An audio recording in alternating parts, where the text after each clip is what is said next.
to the Show Must Go On line. Today's guest is Jen Scarpelli. How are you doing today? Good, thank you. It's so great to be here. This is awesome. I've never been on a show, let alone this show. So this is exciting for me. It is exciting to have you as well. It is cool to take a look back at my past at the Comcast SportsNet, now NBC Sports Washington. Oh, Slim. There's Slim. Hi there, bud. You will hear Slim barking, I'm sure, a bunch. So, that's just part of the game. That's why dogs are the best. Dogs are the best. I'm obsessed. So how have you been during quarantine? And I mean, we saw each other last year, I feel like, when I visited DC again, but I definitely due for another DC trip next year. You definitely should. Yeah, it was last year. God, that feels like a million years ago. But yeah, that was cool. It's always fun to have Sam visit, and yeah, you should come by again. Our couch is always yours. And now I've got these guinea pigs that you can play with. So there's that. I love guinea pigs. Yes, I'm very excited. Actually, John, my boyfriend, the two of us were talking about planning a DC trip to visit y'all, and FLS, Freestyle of Supreme. They have a show coming up at the Kennedy Center. I think it's next June. So we're already planning ahead, hoping that COVID and shows and all of that stuff. Fingers crossed. Yeah, we were, I was actually planning to see, it was going to be in this past spring too. And I was actually planning to do the will call thing that you did the last time you were here to see Hamilton. But then, of course, life happened. But that's fine. That's why there's Disney Plus. Yes. So you know what? Let's just jump right in. Usually I start with the origin story, but I'm wondering if we should start with Hamilton. Let's take it back. Let's start with your origin story of where you're from, how you got into the TV business, and then we'll get into your thoughts on Hamilton. Oh, my origin story. I grew up in the Army. I was a military brat, but I've lived the longest in southeastern Virginia, the Virginia Beach, Hampton Roads area. That's where I went to school, got my first job in TV. And I always wanted to be sort of behind the scenes in TV, but I didn't really know what, just because I didn't know how it operated. And I was always kind of into news and TV and just that stuff. So I got a job at the local station and met my now husband, and we traveled around the country for a bit and just hopping from other news stations. And it's been fun. It's been interesting. One of the best parts, I think, is just checking out the country, seeing how everyone else is, just ingratiating yourself in it. I mean, it's been amazing. And I've got to stay behind the scenes. So I'm just like this shadow going by everything. It's really been fun for me to just observe and see all that. And it's cool because you're one of the other people that went to Texas for, an experience, but a different part of Texas. Right. It was Houston, which is way bigger than Odessa. I did go to Marfa and drove through Odessa, I believe, a few years ago. So I know. So when you said you were getting a job at Odessa, I was thinking, oh man, that's really small. That's going to be experience to live there, let alone drive through it, because it's just a part of the country that's not a lot of people see. So it's quite an experience to see that. Houston's just a big American city. It's really amazing. I loved it. But Texas is cool. I mean, I'd be lying if I said I didn't miss it sometimes. Just, it's pretty cool. There's a lot to do. Very, very awesome. I don't know if I would go to Odessa to live, but Houston definitely again. Yeah. It's crazy to think that I worked there for 2 years and in tiny little Odessa, and I was a Big Spring beat reporter. But, I made some really great friends. And when we were working together, I never could have imagined that I would have had such a good time reporting. There were some ups and downs and some parts of being a Jewish girl from New York working in West Texas. But you probably stuck out a little bit. Just a little, I had some a Jewish girl in Texas. So. Yeah, I like to say that I gave some education. I missed those jokes. Did you miss that? I did. I really did. I know. Just gotta be me. Just gotta be me. And but it's funny because you're the one that told me about Marfa, and then when I actually got to visit it, I'm like, oh, this is cool. This is like what Jen's talking about. I remember you went to Odessa to start that job sight unseen too. Like you just hopped into your car and just drove. It was something out of a movie, or like a Green Day song or something. Just hopped in your car, just chugged along to your new life. It was very brave. I was like, wow, she's actually doing this. This is crazy. Sam is my new hero. Oh, because not a lot of people would do that. That's hard to uproot everything. Especially being in your comfort zone, like the Northeast or something like that. And then just going to, like the stereotypical rural Texas town that existed. So pretty cool.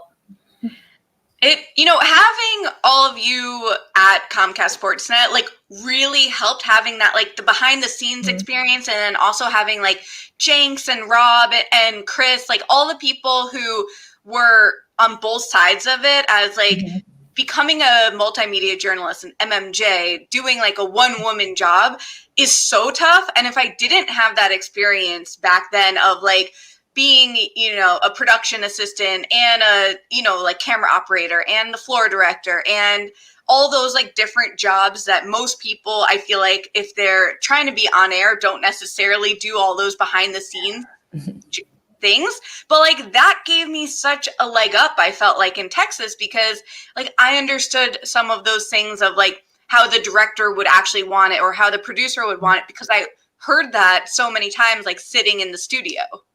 Oh yeah, it just that and traveling, going to other markets, it just makes you more of a complete sort of television personality or whatever you want to be in the field. Just getting a feel for everyone's job and what they're all looking for. It just makes everything click. Yeah, and it's just easier and it just looks better, and it just makes everybody more well-rounded. And yeah, and so you are a studio tech, but as we've talked about and as I've seen, you're really great at the audio aspect. I'd normally see you in the audio booth. How did you gravitate towards that?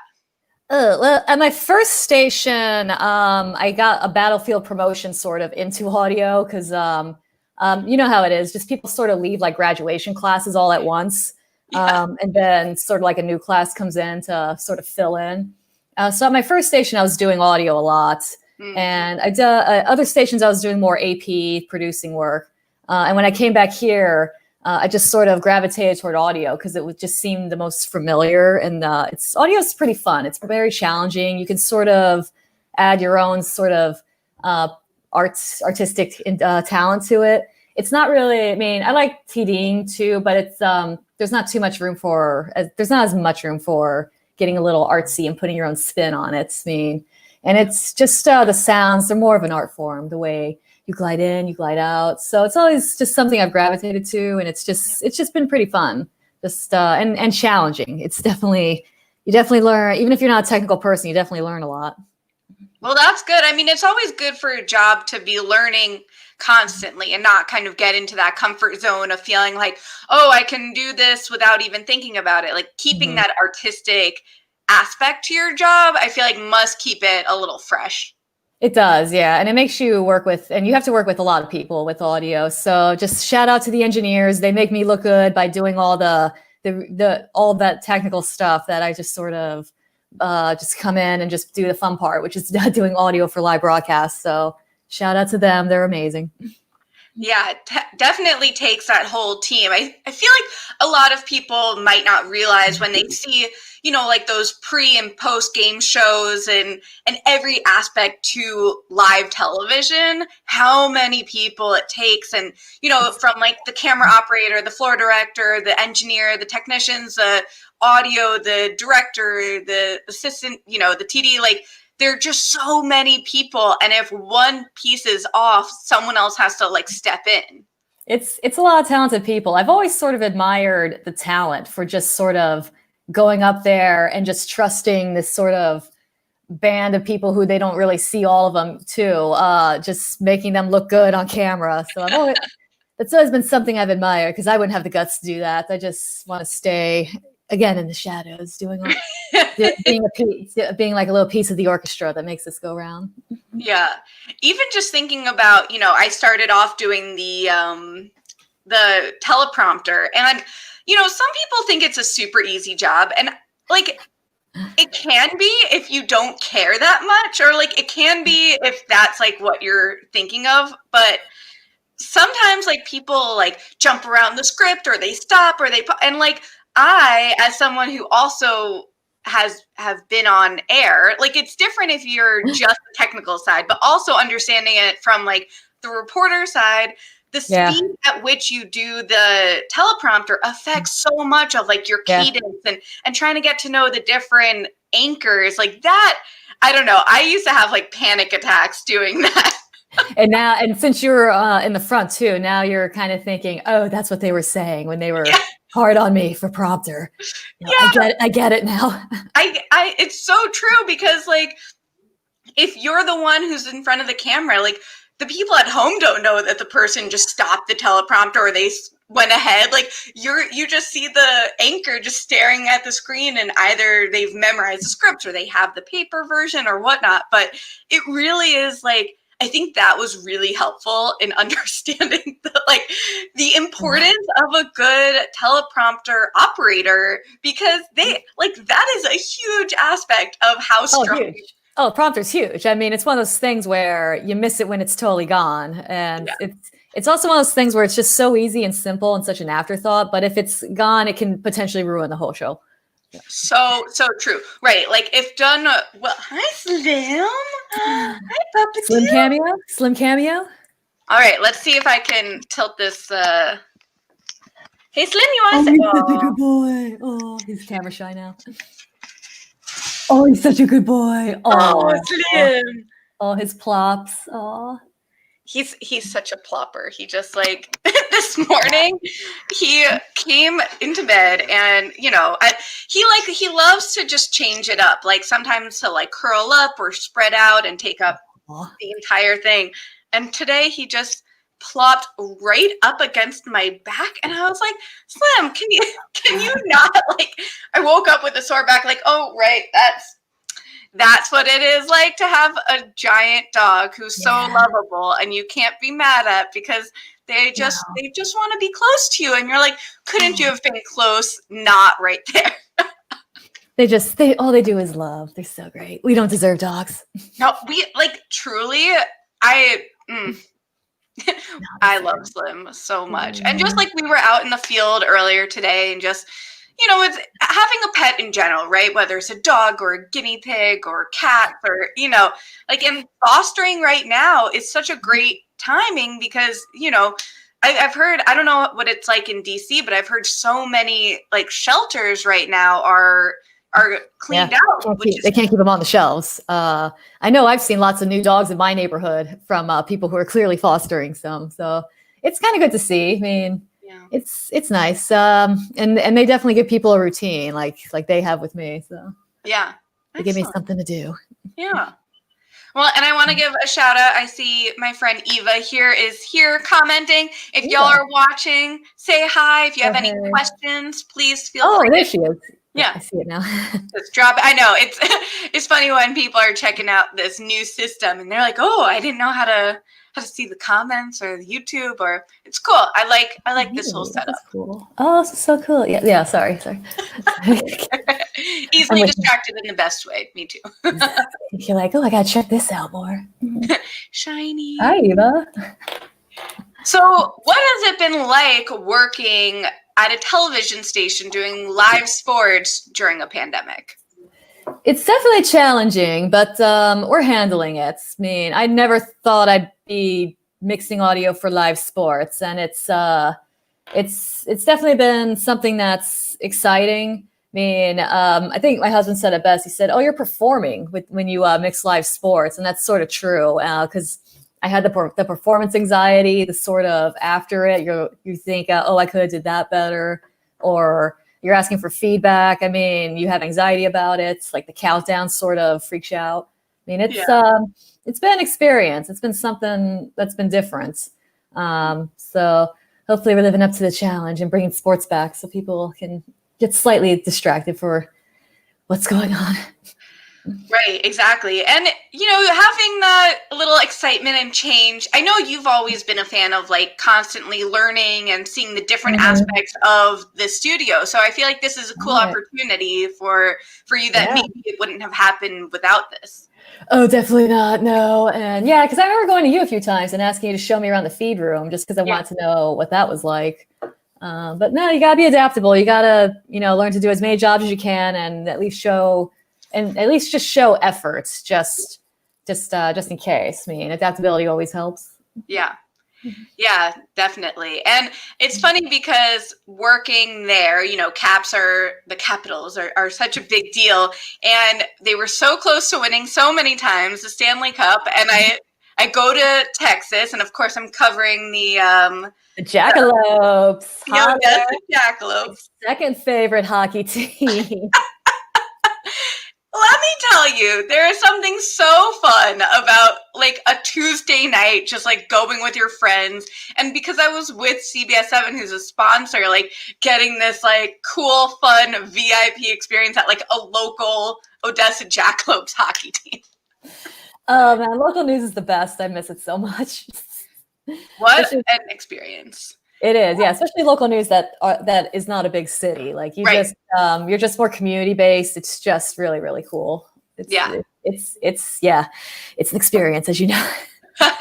For sure. And I still keep up with a lot of the friends I made there and some of the local food. If you ever go to Odessa, you need to check out Curbside Bistro. Like the best sliders and fries, and they have like a cilantro aioli ranch dressing. Oh my gosh. That sounds amazing. Just Texas in general has shockingly good food between their Tex-Mex and their barbecue and everything else. I mean, so good. Oh, I miss it. I miss the food, the good times for sure. So it was fun because we actually got to see the Stanley Cup come through to Odessa. But were you at the studio after the Caps won and they brought it in? I actually was not, because I didn't feel like getting up early and going to work and seeing it. And also I think that season right before they won, it was right before they won because nobody touched it. They brought it to DuPont Circle because it was sort of, I guess, making its rounds to the cities that were still in the playoffs. And it was in a DuPont Circle, and there was a line to check it out. And I saw it there, but I didn't touch it. I saw it there and was like, well, I've already seen it. I'm okay. Plus, I saw what Ovechkin did to that thing, and it's like I don't want to touch it now. It's probably just like a petri dish of I don't know what he did with it. So I know. Do they like deep clean that?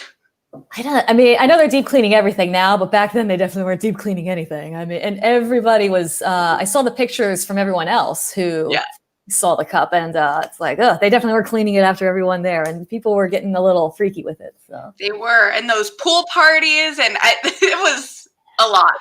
Yeah, plus they won it in Vegas too, so I mean, you could pretty much guess where they took a few places in Vegas. So yeah, so I got to see a pre-Caps won Stanley Cup, which then would have been okay to touch because it probably wouldn't have been so germy. True. But then they probably wouldn't have won it. So yeah, you're welcome, Caps. By the way, that was a long way to get to that story. Yeah, that was a good long game right there. So what was it like being a part of the broadcast team? See, like, because I know how big the Caps run was when I was there, and I was in Texas when the Caps won. But what was it like to actually like be in the studio? It was the studio. You had vicious FOMO because you just wanted to be out there with everybody else, but it was still cool to be a part of it. I think at that point, everyone was sort of running on adrenaline because it was just like it was just an exhausting, tiring time, but it was so fun. And DC was really fun because the city got into it. I think I lived in San Francisco before when the Giants won the World Series, and it was very comparable. Just everyone wearing Caps swag wherever you went. Go Caps written on buses, things like that. Like every bar incorporating it. It's just always cool to see the city sort of rally behind something. And it's just fun for everyone to partake in. They did it for the Nats too, I guess, 2 years later when they won the last season. So that's just always fun seeing the city sort of come alive with that camaraderie, with that shared goal of beating the other team and winning. I will admit I had some FOMO watching because, like, you saw the giant crowds like cheering from the streets and taking over, and then like the parade. It just looked like such a big production, and knowing that like I would have probably been working it, but then also like during the morning or a day off, just like going out and seeing it come alive. Like, even as a Rangers fan, it's still cool. It's funny being like a Rangers fan and having that like rivalry with the Caps, but also like I felt like when I was working at Comcast SportsNet, I knew so much about the Caps more than probably any other team because we were so focused on them. Right. Well, the Rangers is where you grew up, and the Caps is sort of where you sort of forge your own sort of fandom that way, because it's you now. Like, you're working, and you get to like these teams on separate experiences other than the sort of teams that you grow up with, which is probably handed down because of your parents or just regional or just strictly where you're born at. That's such a good point. And like, you're doing these interviews, like because when I was an intern, like I actually got to hold the mic and like interview them, which was crazy. And then also you're like logging the games, which for people watching who don't know the terminology is like basically when you're in the feed room, which is where all of like the different interviews and the live games, you're like live recording them to keep in the system. And I would log the games and the interviews, which just means watch that game. Yeah, like you're hardcore watching and you're doing like a timestamp. So at like 5:32, Ovechkin takes a shot, and at 9:38, Holtby makes a stick save, whatever it would be. So you're like paying way closer attention than you would be if you're just like casually watching. Oh yeah, for sure. I mean, you get to know, I think that's with any sort of news business you're in, whether it's sports or local news. I mean, you probably got to know Odessa inside and out too, just because you were so ingratiated with it. Yeah. Who's Tanya? Is that? Tanya is my Tanya, mother. Sorry. Oh, hi. Hi, Shoshana's mom. Nice to see you. Actually, my mom will appreciate this. Do you remember, Jen, when I wore my Rangers like sweater, the jersey, into like it was a Rangers Caps game, and it was when I was also working at the bagel place, and I brought like a giant bag of bagels, and people were like, "You can't wear this Rangers, gear here," and I go, "Would you like a bagel?" And they're like, "Got away with it this time." Like, I'll take your bagel, but I won't. I don't appreciate it. I kind of don't. I mean, I get rivalries to a certain point, but it's like, you brought bagels. Come on now. I mean, you're from New York, of course. Like, that's going to be the number one team. I mean, I don't. Yeah, I don't get the rivalries to the point where people deprive themselves of a delicious bagel. It would have to be really strong. Maybe if a Red Sox fan brought something, then I'd have to think about it. Maybe if a Red Sox fan, if they came in and like we're like, "Hey, Sox rule" or something. In that accent that I can't do. Yeah, right. It would depend on the food if they had to.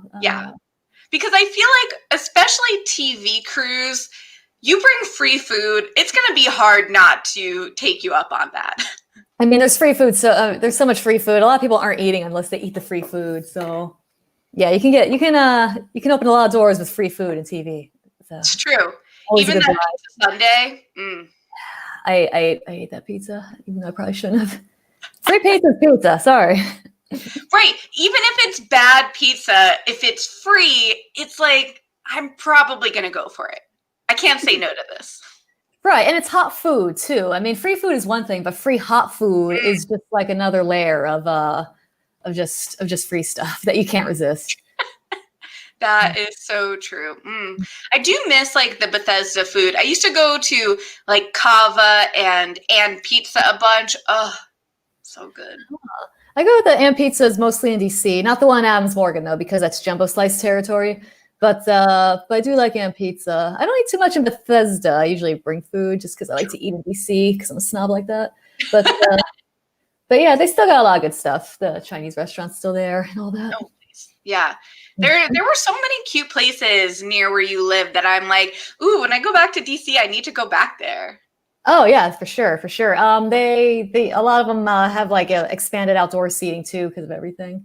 So Ooh. it's actually, I mean, it's a little hot now, but it's but at night it's kind of fun to walk around and just the whole world is outdoors now. It's great. Right, definitely. I remember last time I went to visit you, we like sat at a rooftop bar and like had like flatbread pizza, I think, and it was very nice. Yeah, rooftop bar. Texas is the place that actually got me into eating outside because Texas is sort of built outside because it's so hot there, and that's where I got to enjoy eating outside. So it's kind of that's always fun whenever I see expanded outdoor seating. That's right up my alley. Oh yeah, no, I will.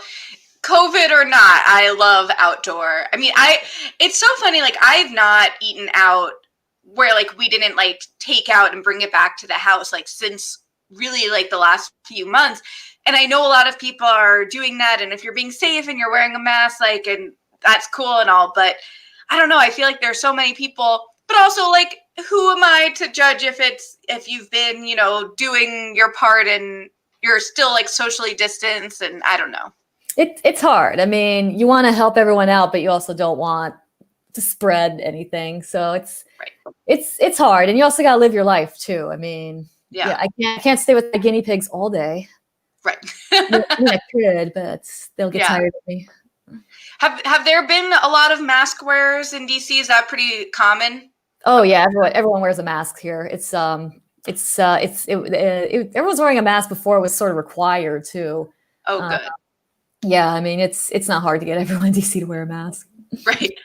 So. Yeah, it's one of those things people will either jump on it and actually like do it. And is the metro still running pretty regularly? It's on. I haven't taken it in a while, just because everything going on. But they were having some, like every other car they would tell you not to go on. I don't know if they're still doing that.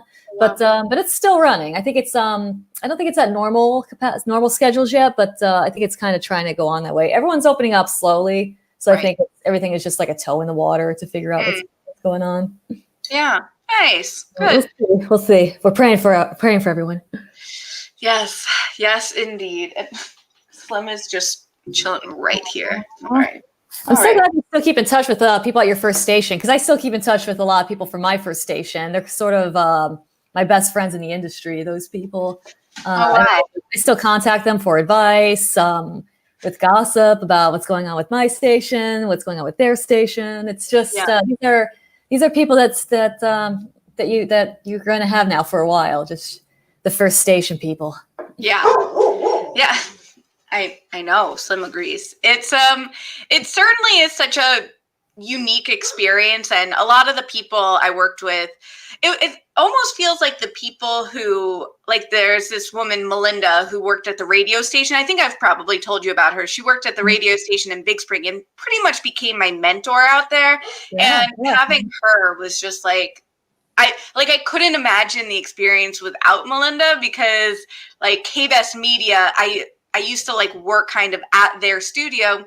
Because, you know, like beat reporters, I was a beat reporter for Big Spring, and I was an hour away from Odessa. So most of the time I'm editing in the field, and they like were so nice and set up like a back office for me that I would like just bring my laptop and edit. So it's, you know, I see them and I keep in touch, and it's nice to like still have that unity and familiarity and kind of keep up with what they're doing there. Oh, totally, for sure. I mean, you meet some of your closest people, and it's kind of cool. It's such a small industry. It's such a small world. Sorry, I bumped my table. So it's nice. So it's nice to sort of have that sort of small group of people who kind of are the only ones who know what you were going through at the time.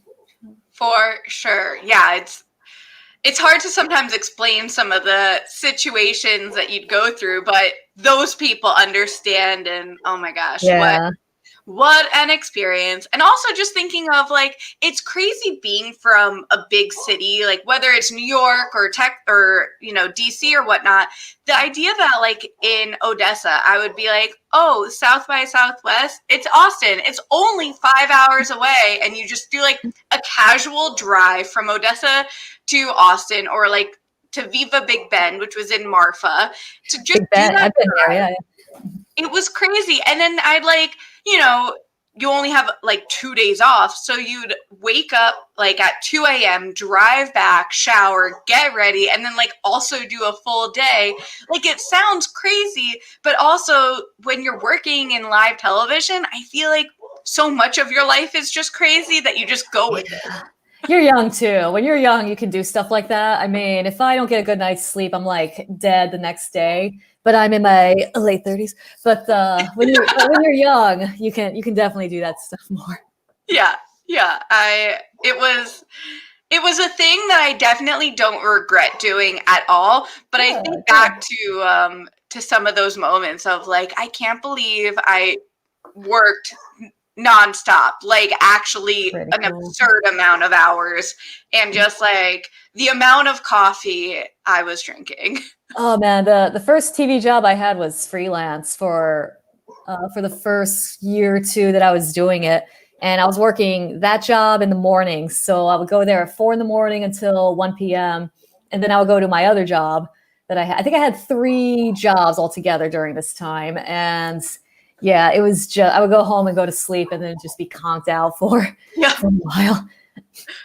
Yeah, I mean, because do you remember when I worked at Woodside Bistro? Oh, right? yeah, the restaurant, yeah.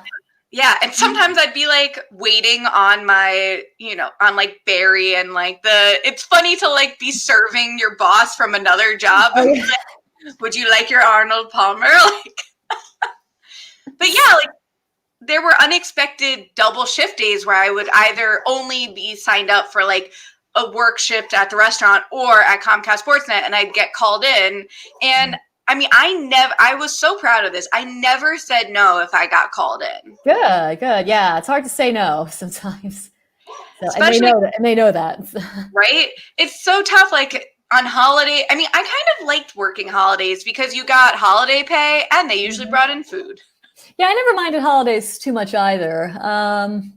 But yeah, for kind of the same reason. You always got like some hot food, and it would always be sort of like a skeleton crew that was always sort of the fun people. Yeah. That were there. So it's like a recipe for disaster. It's like the fun people there, no managers. You can kind of get away with murder. It's kind of holidays aren't too bad. Good times. So okay. We've been chatting for about a half hour of like news and sports and television. So let's get into Hamilton. Yeah, your obedient servant, A.Jen. Yeah, I saw that login and I was like, big fan. Yeah, I think I can. Hold on, I'm still learning how to use this. Me too. Yeah, me too. Look at that. Oh, look at that. I'll leave it up for our Hamilton chat, our ham chat. For the other obedient servants. I usually, hold on, I'm going to change it. When I talk about it, I will, let's see, how do I change my name, edit name? Oh, you can still do that. Let's see, stop my Glee Studio, share screen. I got it. I usually do bwaySHO. That's pretty good. And I get those jokes now, so it's awesome. So, okay, tell me about like actually watching it for the first time through Disney Plus and like all of the emotions. It was, well, back up a little bit. I was going to sort of ignore the whole Hamilton thing because, I thought it was going to be overhyped. I was like, oh, there's no way it's going to live up to the hype. I'm sure it's good, but there's no way it's that good. And like a lot of millennials in the pandemic, I've gotten into TikTok, and there's a lot of Hamilton songs on there that people were doing.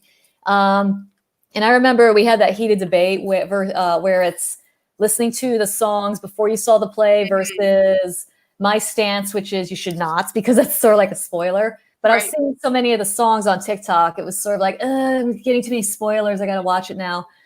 So we borrowed someone's Disney Plus account and watch it. And we watched with the captions, though, which I highly recommend for all new Hamilton people. And I also recommend not listening to the songs first, but that's another debate that we can get to later. And it just blew me away. It was amazing. It was a marvel. I mean, the lyrics, the songs, the actors, it was just a stacked show. And it totally lived up to the expectations. And it made me kind of mad even more that I wasn't able to see them live because the pandemic closed the Kennedy Center. So, because it must have been amazing to see the cast live. Like, I bet that was cool. I can't imagine seeing it with another cast, even though I'm sure that cast is good.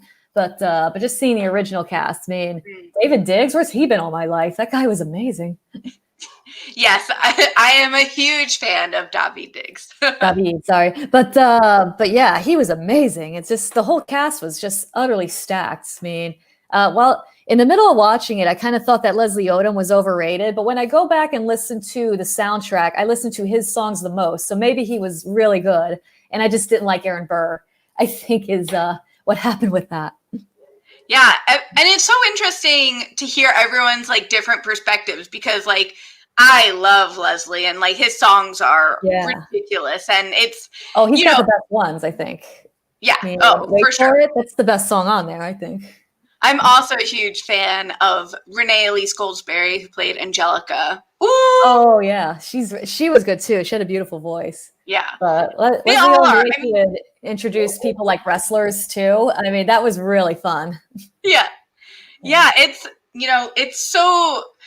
it's funny because I never saw the original cast. I've seen it a bunch of times live, but the original cast. I don't know how much you know, but it was like.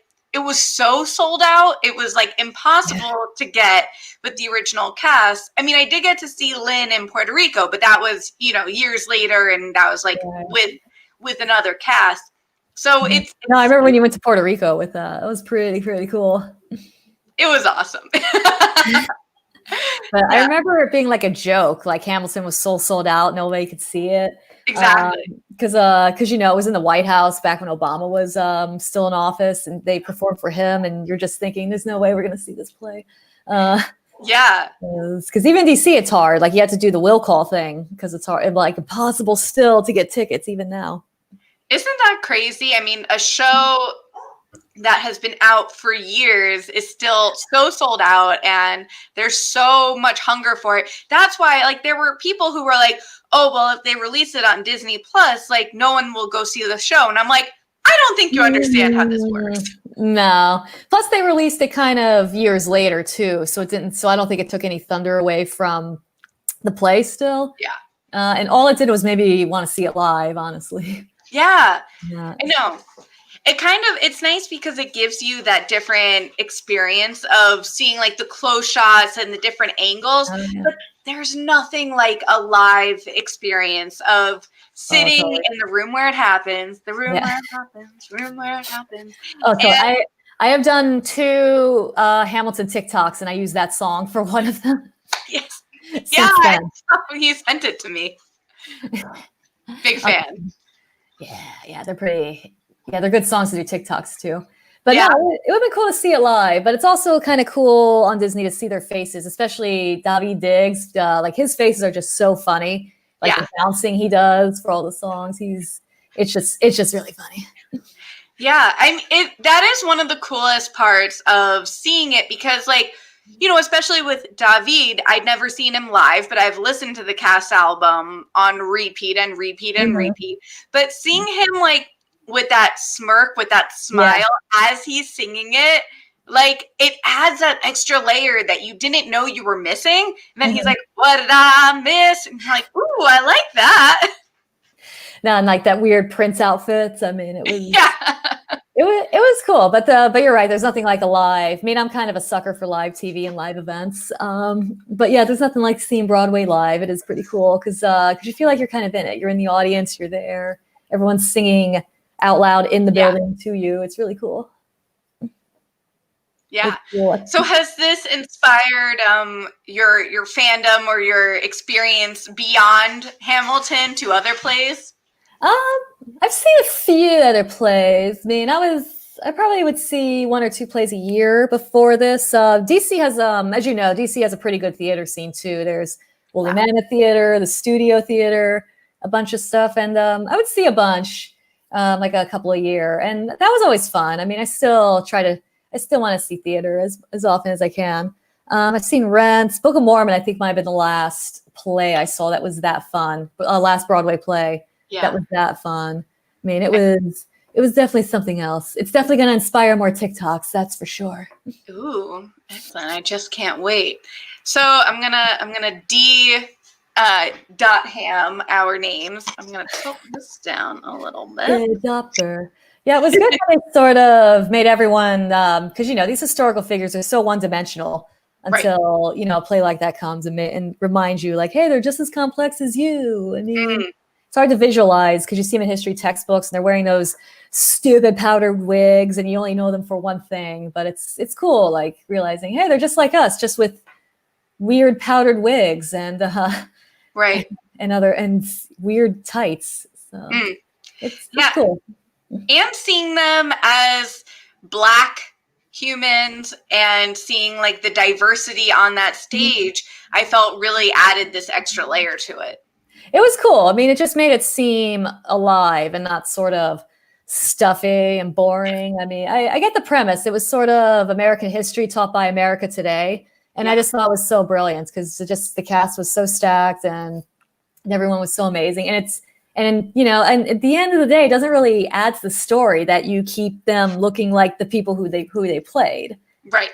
All that matters is how great the actor is. Yeah. Yeah. And today I have my let me see if I can back up without getting in Slim's way here. I've got my Black Lives Matter shirt. Oh, cool. It's all pink. That's neat.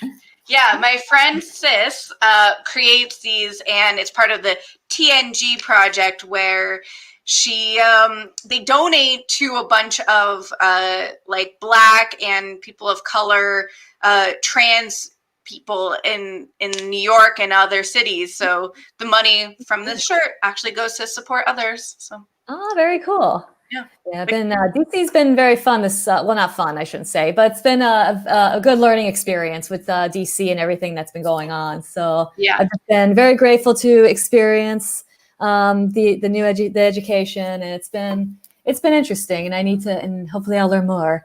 Yes. And then maybe they'll make a Broadway play about this one day. They'll teach a whole new generation what was going on. Right. I know. You would hope that the Black Lives Matter movement continues and makes some big changes, and that's all we can ask for and hope for, and important to keep talking about it. Oh, definitely. Yeah.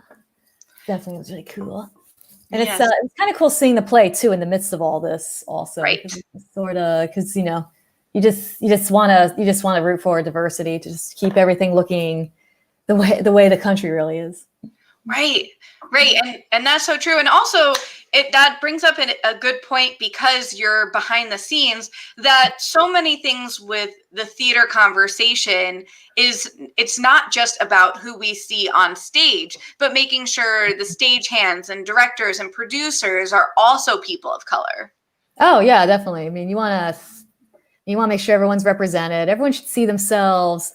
I've said this a lot with feminism, too, where you want to look at a newsroom and kind of see a woman of every age, that you could sort of see yourself being at every kind of stage in your career. And I just think that's important all around, to have representation like that you could kind of see and project yourself as to sort of mentor your career and just how to carry yourself. Right. That is such an important thing. And what a good thought to have, because you want to make sure that it's not just young people, right? That they're also respecting and holding on to people who've worked through the years and have earned it, but also that it's not just older people and they're not bringing in new, and that it's diverse in so many different ways. That it's there's so many things that we're thinking about right now with the country and newsrooms and what stories get told and how stories get told and who tells your story. Yeah. Look at you. I'm so proud. I feel like this proud theater geek that like has grabbed her friends and been like, watch Hamilton, and now you're making the references at me. I will. Yeah, I'm a convert. Because I do remember it coming out being like, everyone's crazy. They're not going to see us play. And at this point, it's not going to live up to their expectations. And now I know I was the fool back then. I'll never live that down. It is easy to look back and think, what did I miss?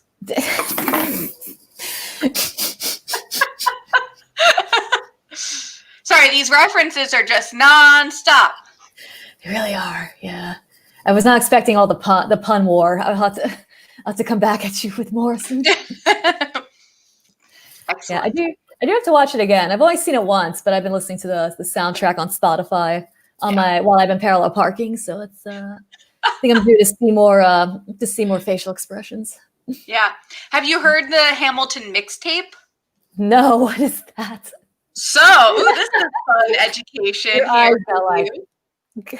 So originally, Hamilton was kind of designed to be a mixtape by like Lin-Manuel Miranda, that he wasn't necessarily sure that it would turn into like a Broadway musical. And so he just had this like concept album, and then it of course became the musical, but it was so popular that then they made a mixtape with like different like very famous actors and singers. Oh. So like Ashanti and baby. Yeah. Yeah. There's so many good songs. Even like Jimmy Fallon has a song as like the king. And it's a very, very good thing to listen. And then there are also Hamil drops. Yes, Eva saying it too. The Hamil drops are phenomenal. So beyond even that, there was so much demand for Hamilton content that they released more and more songs like monthly for, what was it, a year, I think it was. And there's like the Benjamin Franklin and the I do. Boy, you got helpless. They did the Regrets did a cover. It's really cool. I'll have to check it out. I do think our current cabinet meetings need to be done like that, like how they do in Hamilton. Much better. I would very much enjoy that. I know. Congress would be more exciting if they did it that way. So many things I would change about Congress, but also a different conversation. We can start with that. Yeah. Yes, exactly. Start from there. Yes. What is it like listening to the songs before you see the play? I mean, how is that just not like a big spoiler? Like just you go in and you already know the lyrics and everything. I mean, especially this play, because there wasn't a lot of spoken word. I mean, when you listen to the Spotify channel of it, you got like the whole play pretty much. I think it depends on the show and when it came out, and like all those different First Burn. Yes, what a good song. Such a stellar thing. And Found Tonight. Oh my God. I just need to send you like the whole playlist because they're so good. Yeah, that's the next one. Yeah. Things like Hamilton and at the time Dear Evan Hansen, which I like found out about when I was either in Maryland or Texas, and I knew I wouldn't get to see it for a long time. Listening to the cast album was the only way to like be a part of it, and like there was no way I wasn't going to listen to it because it brought me so much joy. But if you find out about a show and have the ability to wait for it, then I recommend seeing it live first.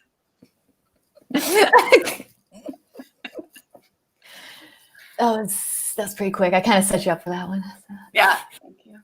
It's Jen. These have been in my head for so long. They're just like part of my vernacular. It's like part of a conversation. I will never be satisfied until I can drop these references.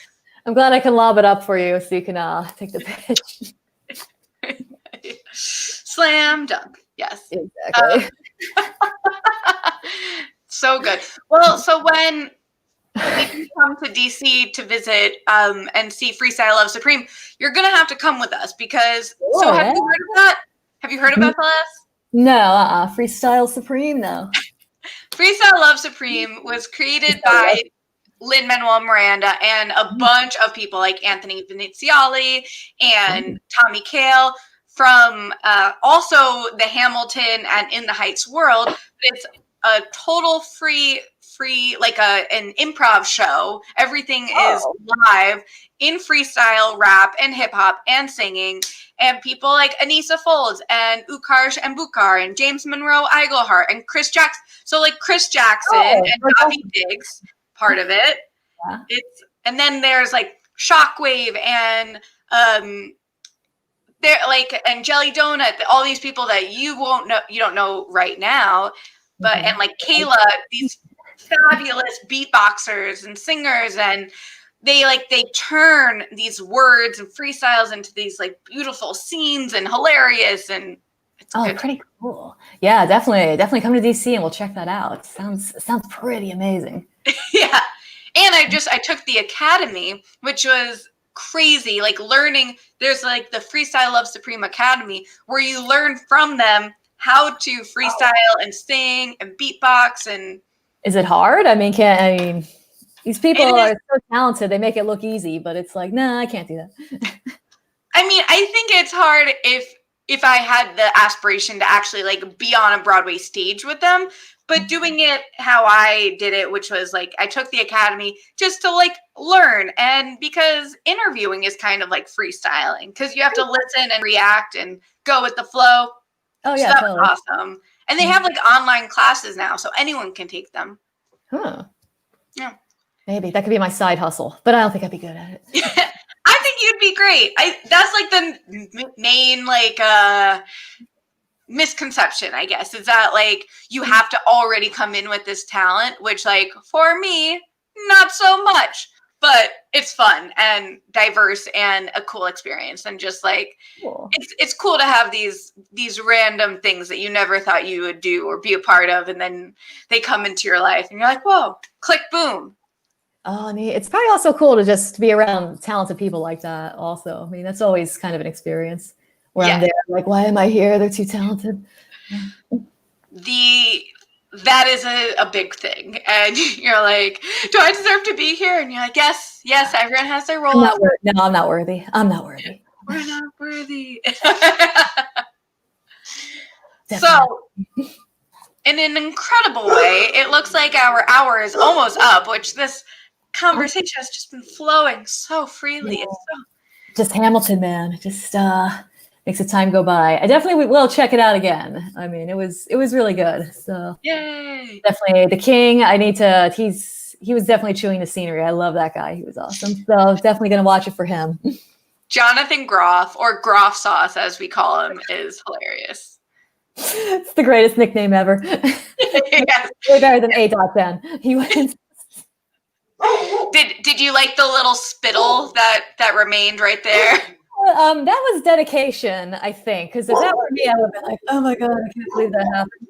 Oh my gosh! And I'm a huge spitter when I talk too. So, so I appreciate like fellow spitters who just sort of plow on through.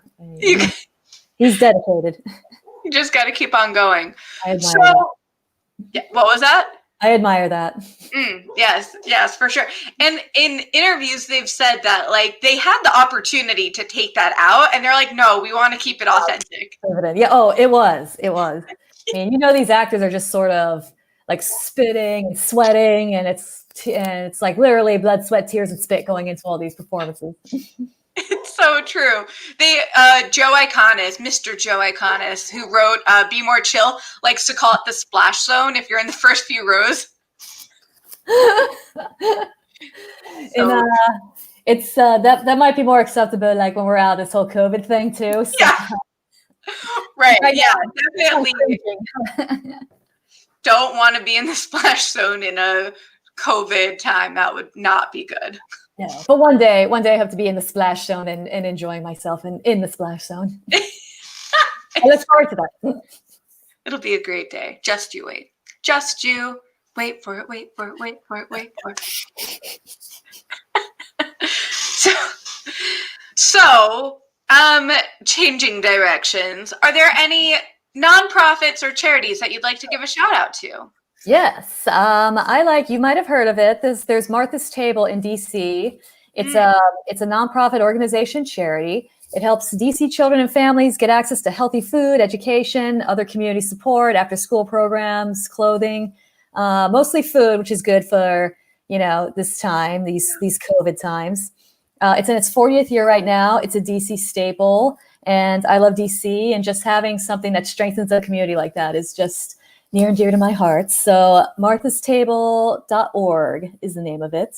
Please donate, check it out. They're always looking for volunteers too. So anyone in the DC area, if you're still working from home and have some free time, feel free to check it out. Martha's Table. Thank you for that. Snaps for Martha's Table. Well, thank you for the shout out. Yes, of course. I remember seeing them back when I lived over there, and it's nice to hear their names again. And that's part of why I like asking for nonprofit shout outs, because there's so many out there, and it's good to find one that's near and dear to your heart, because there's so many that if you can become passionate and actually, like narrow in and give support to like specific places and people, then that it's really helping. Yeah, they've helped out DC a lot, and I'm all about the community of DC. I just love it here, and I hope everyone else does too. Yay! Oh gosh, I miss DC, and I will see you soon enough. You'll be back soon. Let me know when you are. You betcha.